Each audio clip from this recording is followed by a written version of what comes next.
Today we had some very good hearings on auditing the Fed. We had a couple panels. GAO was there describing their audit that they have released just recently as a consequence of the Dodd-Frank bill from last summer. It wasn't a full audit, but it was very helpful. Also, we had Dr. Arbach from University of Texas here, as well as Cato representative being here to testify.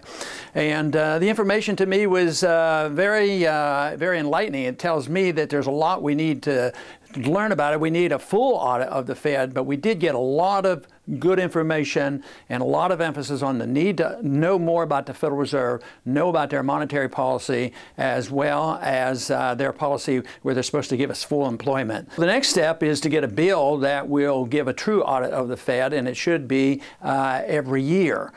This is a one-step audit. It's more than we've ever had before, but we need to pass another bill that eliminates the prohibitions. There's prohibitions in the code right now, which Congress passed, saying that we can't audit the Fed in certain areas like overseas transactions. Overseas transactions are very, very big.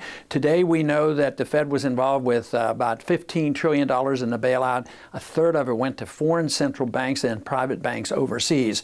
And this is very disturbing. At the same time, just think of all the people who have suffered in this country. All the people who have lost their mortgages and their homes. At the same time, we're bailing out the central banks. Right now, the Federal Reserve and our Treasury is very much involved in the bailouts going on in Europe, and quite frankly, I believe we will end up bailing out the banks that hold this Greek debt. This is the #1 reason why the American people should be very concerned and endorse the idea that we need to know more about the Fed and we ought to audit the Fed.